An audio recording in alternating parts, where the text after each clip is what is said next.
a joyous time throughout South Africa. However, it's also a time where the roads are congested, and this usually leads to many road accidents. Now, other causes for these accidents include negligent driving as well as driving under the influence. Yesterday, the Minister of Transport released a report on the road death figures in the country. More than 1,700 deaths were recorded on South African roads over the 2016-2017 festive season. And to tell us more about this report, we are joined in studio by Minister of Transport, Dipuo. A very good morning to you, Minister. Thank you so much for joining us. Welcome to Morning Live. Good morning, Dipuo, and good morning to the viewers of Morning Live. I would say that it has really been a black December or black Christmas for South Africa last year. The figures that you gave, that we released, are so chilling. What went wrong? What is it? What's the main cause of the road carnage? One of the things that were picked up in terms of the report that we were releasing yesterday is that more than 70% of the causal factors is actually human factors. And if you look at human factors, you look at people speeding, you look at people drinking and driving, you look at people driving with whilst using a cell phone, but also you have other factors like environmental factors. We had serious inclement weather in this period. We had challenges related to some parts of our country where the roads have been eroded, but that was just about 12%.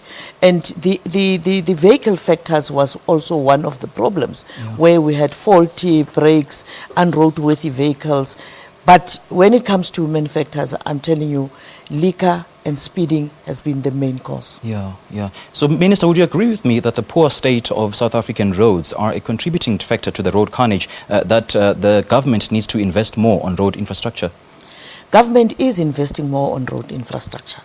I'm sure your own footage showed the type of roads that we have on the national network. We have a grant of about 10 billion rand per annum, which we give to provinces for provincial road maintenance. We're saying 40% of that must be used to deal with potholes, but we have seen big challenges. We've got a network that is the 10th largest in the world. 750,000 kilometers of network. About more than 30% of those roads, which are under SANRAL, are in very good condition. About 60% of our roads are in fair condition. That means they can still be used, but they need maintenance. And the other about 20% are in very bad condition.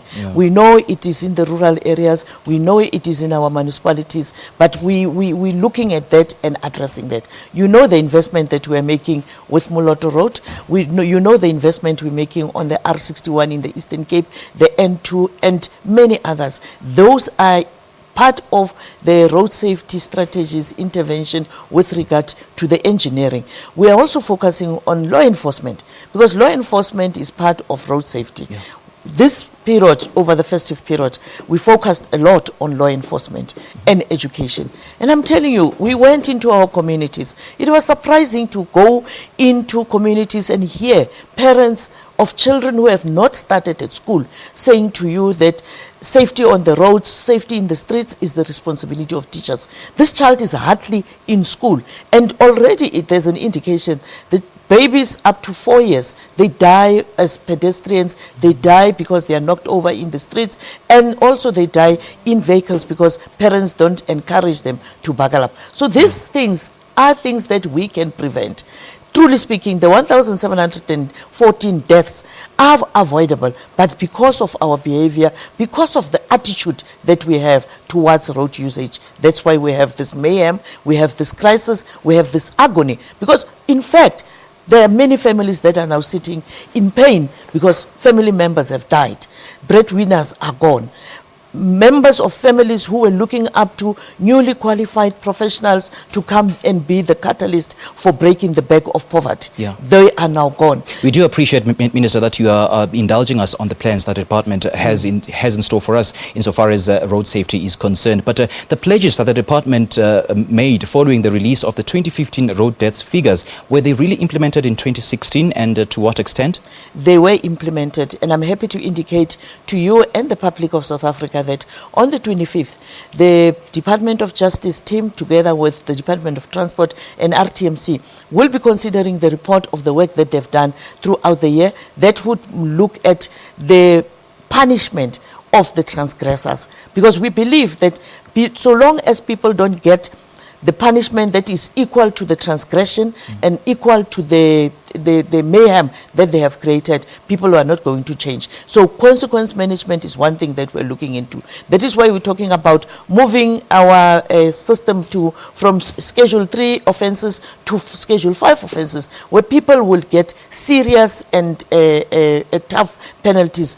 We have seen tough penalties, but not to the extent that we would like to see. Do you see that as stopping the road carnage? It will, because people will know that I'll lose my license. People will know that I will be held liable for the death that I have created because I drove drunk or I speeded on the roads. Once people know that that can be done, we also want to indicate, we wanted from the 1st of April to introduce the demerit system. The legislation has been delayed in Parliament because Parliament requested an extension to allow for more inputs, for more public participation. We encourage public participation, but we believe that the ARTO legislation would be one of the saving grace that we would have. I'm actually glad you touched on the issue of driver's licenses. So the issue of the acquisition of illegal and dubious driver's licenses has been going on for years under your watch. So, Minister, why did we have to wait for 1,714 people to die on our roads before the department actually starts taking action against, stringent action against dubious, illegal and fraudulent drivers? Let me correct you right there. Because in 2014, you would know that we introduced through the RTMC the National Anti-Corruption Task Team, which has been working together with the Hawks and many of our stakeholders in the justice system. And I'm sure you have seen arrest of some of our own law enforcement officers in DLTCs at vehicle testing centers. We are also targeting the private vehicle testing centers as well as driving schools. So we have started showing. But also, one of the things that we have done is the operations that they have had undercover, where on the road they've arrested some of their own who were soliciting bribes. But we also have very good law enforcement officers who have arrested citizens and motorists who were offering them bribes. So it actually tells you that a lot has been happening and we are starting to see results. We want to work together with the justice system to make it possible that the punishment, because that is where we are found wanting. Because people know they get arrested for this corruption, they get arrested for this fraud, but they get off lightly. Yes, and we have had many of them appealing to me to say, I'm a breadwinner, and they forget that when they solicited bribes, they were not thinking about being breadwinners. Yeah. And I think that is what we are going to do, encourage our people to report corruption. In our DLTCs, we do have footage. I'm afraid we have to end it there, Minister, but then thank you so much for your time. We really appreciate your time on the Morning Live. There is a Minister of Transport, Dipuo Peters, talking to us about the report on road death fatalities that she released yesterday, and she did make a call against those Vrupa drivers to take it easy. And she also said that, and she did mention that we should stop driving like we are about to kill Van Damme. I mean, Van Damme is dead, guys. We should have it easy on Van Damme. All right. This is Morning Live, and we'll take a short coffee break. We'll be back with more after this.